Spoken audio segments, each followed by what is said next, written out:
Hey friends, Boundless Divine here, artist, organizer, and spiritually based mental health advocate. And this is Divine Time. Alrighty, please like this video and subscribe if you haven't already. And with that being said, we're gonna get into the topic for today, which is the eyes and lies that walk with us. Now, if you've been with the channel for a while, then you're like, wait, we've already talked about this.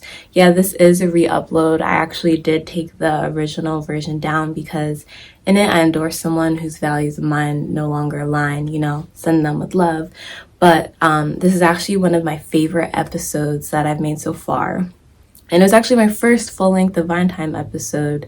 And in it, I talk about, dreams that I was having, like really vivid dreams, and how I realized that they were revealing parts of my unconscious that needed to be healed and transmuted. And it's so important. And I, planned on talking about shadow work with y'all this week, but Spirit had other plans for me, and I think that this is like a really great introduction to that. So like consider this the part 1 of our shadow work exploration on this channel.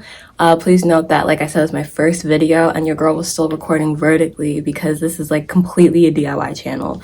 So the format is a little different, but don't leave, like stay put and watch it because these, like, I really dropped some gems in this, so make sure you catch them. All right, I love you so much. Thank you for being in the community. Enjoy. Alrighty, so the eyes and lies that walk with us. For a couple weeks, I was having this recurring dream happening in different ways. And it was 2 people who were coming to my dreams regularly. A teacher that I had in high school and a kid that I went to school with in elementary, middle, and high school.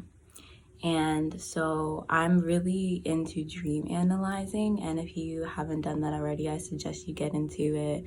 They have like all these different dream dictionaries and stuff that you can Google, and also just like going through it intuitively is great as well, because your inner self be knowing, they be really knowing. So but anyway, I was really stumped about what these dreams meant, because I'm like, I couldn't figure it out. And I was talking to my spiritual teacher, and she was like, okay, so like these people that you're seeing, who are they to you? What did they mean to you? And I was like, nothing, like they're no ones to me, like not to be harsh, but, and then I kind of realized, I was like, these people are no ones, and yet they're still in my dreams. Like, I graduated from high school 7 years ago. I haven't seen or spoken to these people in 7 years, and yet they're still with me. They're still walking with me in my subconscious. And I thought, like, what does that mean for who I am today?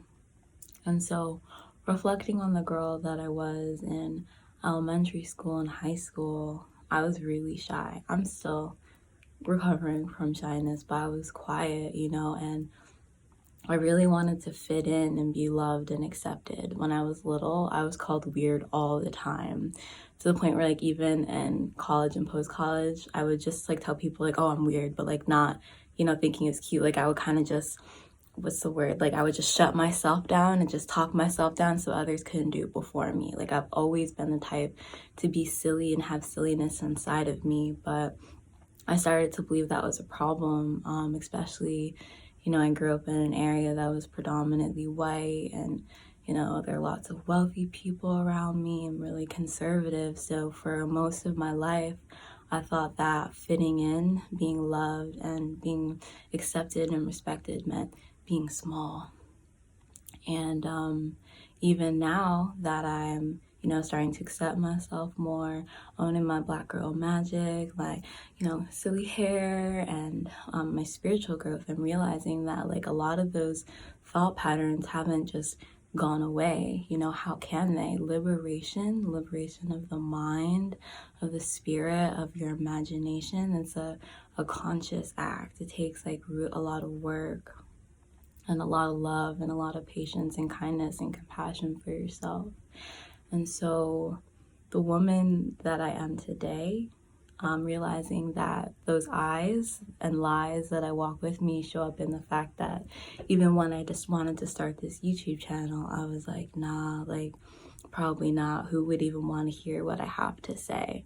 And I'm realizing it's like, oh, you know, when you scroll on Facebook, people are always just talking crap. And it's always just like, oh, everybody wants to be an influencer. Everyone wants to be a rapper. And I was like, wait, but, you know, I do like expressing myself, and I am a musician. I would love to put my music out there, but it's just like there's this kind of idea that taking leaps of faith kind of makes you like basic. I don't even know if that's the way of describing it, but you know what I mean. And it's just like, so I was just so busy trying to be someone that was loved and accepted by everyone that I wasn't allowing myself to just fully be myself.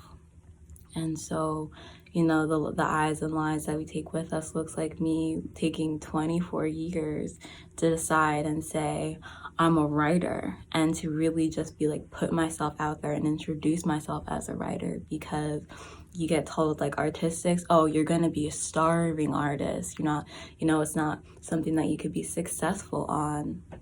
And so just really believing that like that was what I had to find a 9-to-5 job in order to be successful and okay, or that, you know, being productive and constantly working and grinding as hustle culture would love you to do, that's what makes you a good person. Walking with the eyes and lies that I took with me looked like not telling people that I'm a psychic, that I literally see spirits and feel them and hear them, and feeling like the only way that I could be saved is by going to Christian church, because that's what I grew up on, and you know, everything else is seen as demonic, and just like really suppressing, honestly, for a while, a lot of my giftings, because I thought there was something to be afraid of or honestly ashamed of. Walking with the eyes and lies that I took with me looked like, yeah, just trying to be like pretty or polished all the time, trying to feel like I needed to have the perfect picture if I wanted to post online, instead of just like making a silly face like I like to do, you know? So it's just like, I'm saying all this to say is like, we all, not just me, we all walk with people that we've known our whole lives, whether it be, you know, our family members, the things that they have to say from us, our peers. And there's like that inner child inside that was hurt and was just trying to be loved and accepted, that was told to be quiet when they were loud and had opinions, or you know, told to stop asking questions when they were curious. And that all kind of just clumps into this huge giant knot weight that doesn't go away. And so it's, again, like I said, a conscious liberation. And so I encourage y'all to think about some of the eyes and lies that you walk with, and to journal on it or meditate on it and reflect on where they come from and why they were there. And just, you know, let them go and find out what you would like to walk with instead. Like for me, I'm gonna walk instead with confidence. I'm walking forward, expressing myself with ease, being as silly and as spiritual and as funny. Y'all, I'm a comedian, like I'm not even gonna lie. Just being as me and authentic as I can be. So yeah, that's all I have to say. This is actually the first like full length video podcast thing that I'm doing. I don't even know how long it is. I have my contacts on. I digress. But yeah, so thank you for coming. I hope that this resonated and helped you. I would love if you could comment in the video what eyes and lies you're leaving behind. And yeah, please like and subscribe and share this video with someone you think that it would help. If you'd like to support me financially, you can send a little love donation for this energy exchange to my Cashapp, Boundless Divine. And yeah, I'd like to leave y'all with like a final blessing.